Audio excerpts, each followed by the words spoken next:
ಮನೆಯಲ್ಲಿ ಏನು ತರಕಾರಿ ಇಲ್ಲದೇ ಇದ್ದಾಗ ಹೆಸರುಕಾಳು ಮತ್ತು ಒಂದು ಟೊಮೊಟೊ ಇದ್ದರೆ ಸಾಕು. ಚಪಾತಿಗೆ ಒಂದು ಒಳ್ಳೆ ಸೈಡ್ ಡಿಶ್ ಮಾಡ್ಕೋಬೋದು. ನೋಡಿ, ಇದು ತುಂಬ ರುಚಿಯಾಗಿರುತ್ತೆ, ಮಾಡ್ಕೊಂಡು ನೋಡಿ. ಮತ್ತು ಬೇಸಿಗೆಗೂ ಒಳ್ಳೆಯದಿದು. ಹೇಗೆ ಮಾಡೋದು ಅಂತ ನಿಮಗೆ ತೋರಿಸ್ತೀನಿ. ನಿಮ್ಮೆಲ್ಲರಿಗೂ ರಿತೇಶ್ ಕನ್ನಡಿಗ ಕಿಚನ್ಸ್ಗೆ ಸ್ವಾಗತ, ಸುಸ್ವಾಗತ. ನನ್ನ ಹೆಸರು ಯಶೋಧ. ನಾನು ಇಲ್ಲಿ ಒಂದು 100 ಗ್ರಾಮ್ ಅಷ್ಟು ಹೆಸರು ಕಾಳು ತೊಗೊಂಡಿದ್ದೀನಿ. ನೋಡಿ, 100 ಗ್ರಾಮ್ ಹೆಸರು ಕಾಳಿದೆ. ಇದ್ರ ಜೊತೆಗೆ ಒಂದು ಟೊಮೊಟೊ ಯೂಸ್ ಮಾಡ್ತಾಯಿದ್ದೀನಿ. ನೋಡಿ, ಒಂದೇ ಒಂದು ಟೊಮೊಟೊ ಯೂಸ್ ಮಾಡ್ಕೊತಾ ಇದ್ದೇನೆ. ಈಗ ಇವೆರಡನ್ನು ನೀಟಾಗಿ ತೊಳ್ಕೊಂಡು ಒಂದು ಕುಕ್ಕರಲ್ಲಿ ಹಾಕ್ಕೊಂಡು ಬೇಯಿಸ್ಕೋಬೇಕಾಗುತ್ತೆ. 3ರಿಂದ 4 ವಿಷಲ್ಲು ಕುಕ್ಕರಲ್ಲಿ ಹಾಕ್ಕೊಂಡು ಬೇಯಿಸ್ಕೊಳ್ಳಿ. ಇದು ಕುಕ್ಕರಲ್ಲಿ ಬೇಯ್ತಾ ಇರಲಿ. ಅಷ್ಟೊತ್ತಿಗೆ ಇದಕ್ಕೆ ಬೇಕಾದಂಥ ಪದಾರ್ಥಗಳನ್ನ ರೆಡಿ ಮಾಡ್ಕೊಳ್ಳೋಣ. ಇಲ್ಲಿ ನಾನು 2 ಸ್ಪೂನು ಧನಿಯಾಕಾಳು ತೊಗೊಂಡಿದ್ದೀನಿ.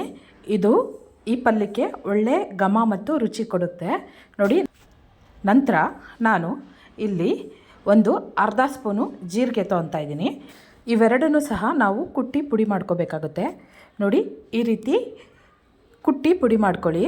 ನೋಡಿ, ಜಾಸ್ತಿ ಪುಡಿ ಮಾಡೋಕ್ಕೆ ಹೋಗ್ಬೇಡಿ. ಈ ಥರ 1/4 ಭಾಗ ಆದರೆ ಸಾಕು. ಈ ರೀತಿ ಕುಟ್ಟಿ ಪುಡಿ ಮಾಡಿಕೊಂಡು ಪಕ್ಕದಲ್ಲಿ ಇಟ್ಕೊಳ್ಳಿ.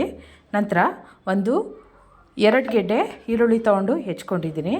ನಂತರ ಒಂದು 2 ಎಸಳು ಕರಿಬೇವು ತೊಗೊಂಡಿದ್ದೀನಿ. ಒಂದು 5ರಿಂದ 6 ಬೆಳ್ಳುಳ್ಳಿ ತೊಗೊಂಡು ಚೆಚ್ಕೊಂಡಿದ್ದೀನಿ.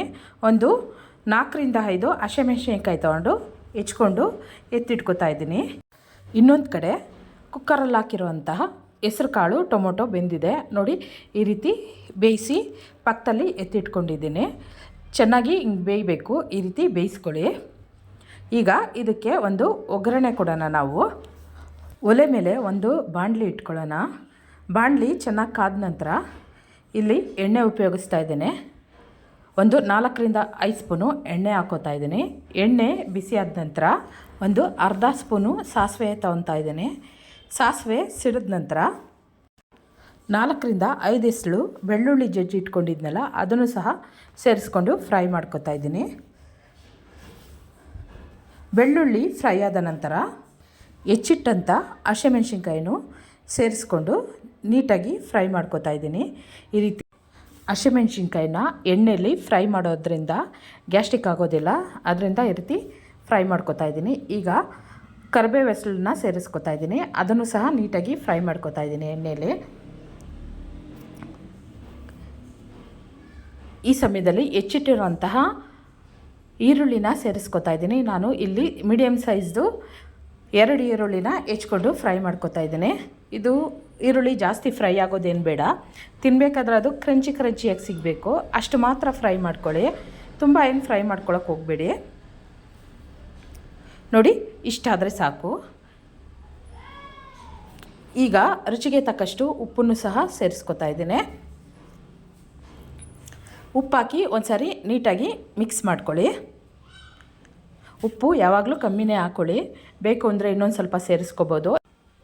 ನೋಡಿ, ಈ ರೀತಿ ಫ್ರೈ ಮಾಡಿಕೊಂಡು ಈಗ ನಾವು ಬೇಯಿಸಿಟ್ಟಿರೋಂಥ ಹೆಸರು ಕಾಳು ಮತ್ತು ಟೊಮೊಟೊನ ಸೇರಿಸ್ಕೋಬೇಕಾಗುತ್ತೆ. ಹೆಸರು ಕಾಳು ಟೊಮೊಟೊ ಸೇರಿಸ್ಕೊಂಡು ನೀಟಾಗಿ ಮಿಕ್ಸ್ ಮಾಡ್ಕೊಳ್ಳಿ. ಈ ರೀತಿ ಮಿಕ್ಸ್ ಮಾಡಿಕೊಂಡು ನೋಡ್ಕೊಳ್ಳಿ, ನೀರು ಸಾಕಾಗುತ್ತಾ ಅದೇನೆ, ಇಲ್ಲ ಇನ್ನೊಂದು ಸ್ವಲ್ಪ ನೀರು ಬೇಕಾಗುತ್ತೆ ಅಂತ ನೋಡಿಕೊಂಡು ಸೇರಿಸ್ಕೋಬೇಕಾಗುತ್ತೆ. ಇಷ್ಟೇ ಆದರೆ ನೀರು ಸಾಕಾಗುತ್ತೆ. ನೋಡಿ, ಈ ರೀತಿ ಸೇರಿಸ್ಕೊಂಡು ಒಂದು ಹದ ಬಂದಮೇಲೆ ನಾವು ಕುಟ್ಟಿರುವಂತಹ ಧನಿಯಾ ಮತ್ತು ಜೀರಿಗೆನ ಸೇರಿಸ್ಕೊಳ್ಳೋಣ. ನೋಡಿ, ಇದೇ ಈ ಪಲ್ಯಕ್ಕೆ ಟೇಸ್ಟ್ ಕೊಡುವಂತಹ ಐಟಮು. ನೋಡಿ, ಈ ರೀತಿ ಮಿಕ್ಸ್ ಮಾಡಿಕೊಂಡು ಸ್ವಲ್ಪ ಹೊತ್ತು ಬೇಯಕ್ಕೆ ಬಿಡಿ. ಸ್ವಲ್ಪ ಹೊತ್ತು ಬೆಂದ ನಂತರ ನಾನು ಇದಕ್ಕೆ ಒಂದು ಅರ್ಧ ಸ್ಪೂನು ಅಚ್ಕಾರದ ಪುಡಿ ಸೇರಿಸ್ಕೊತಾ ಇದ್ದೀನಿ. ನೋಡಿ, ಒಂದು ಅರ್ಧ ಸ್ಪೂನ್ ಇದೆ ಅಷ್ಟೇ ಸಾಕು. ಯಾಕಂದರೆ ಹಸಿಮೆಣಸಿನ್ಕಾಯಿ ಸೇರಿಸ್ಕೊಂಡಿದ್ದೀವಲ್ಲ, ಅದಕ್ಕೆ ಸ್ವಲ್ಪ ನೋಡಿಕೊಂಡು ಸೇರಿಸ್ಕೊಳ್ಳಿ. ಇದಾದ ನಂತರ ನಾವು ಒಂದು ಮ್ಯಾಶರ್ ತೊಗೊಂಡು ಈ ರೀತಿ ಮ್ಯಾಶ್ ಮಾಡ್ಕೋಬೇಕು. ಈ ರೀತಿ ಮಾಡ್ಕೊಳ್ಳೋದ್ರಿಂದ ಪಲ್ಯ ಸ್ವಲ್ಪ ಗಟ್ಟಿಯಾಗುತ್ತೆ. ಅದಕ್ಕೆ ನೋಡಿ, ಈ ರೀತಿ ನೀಟಾಗಿ ಒಂದು ಸಾರಿ ಮ್ಯಾಶ್ ಮಾಡಿಕೊಂಡು ಒಂದು 1/4 ಗಂಟೆ ಬೇಯಕ್ಕೆ ಬಿಟ್ಬಿಡಿ. ಪಲ್ಯ ರೆಡಿಯಾಗುತ್ತೆ. ನೋಡಿ, ಈ ರೀತಿ ಒಂದು 1/4 ಗಂಟೆ ಬೇಯಕ್ಕೆ ಬಿಟ್ಟರೆ ಪಲ್ಯ ನೀಟಾಗಿ ರೆಡಿಯಾಗುತ್ತೆ. ಇದನ್ನು ಚಪಾತಿ ಜೊತೆ, ಅನ್ನದ ಜೊತೆ ಮತ್ತು ದೋಸೆ ಜೊತೆ ನೆಂಚ್ಕೊಂಡು ತಿನ್ಬೋದು. ಇದು ಒಳ್ಳೆ ಕಾಂಬಿನೇಷನು ಮತ್ತು ರುಚಿನೂ ತುಂಬ ಚೆನ್ನಾಗಿರುತ್ತೆ. ಒಂದು ಸರಿ ಮಾಡ್ಕೊಂಡು ನೋಡಿ. ನನ್ನ ವಿಡಿಯೋ ಇಷ್ಟವಾದಲ್ಲಿ ಲೈಕ್ ಮಾಡಿ, ಶೇರ್ ಮಾಡಿ, ಸಬ್ಸ್ಕ್ರೈಬ್ ಆಗಿ. ಧನ್ಯವಾದ ಗೆಳೆಯರೇ.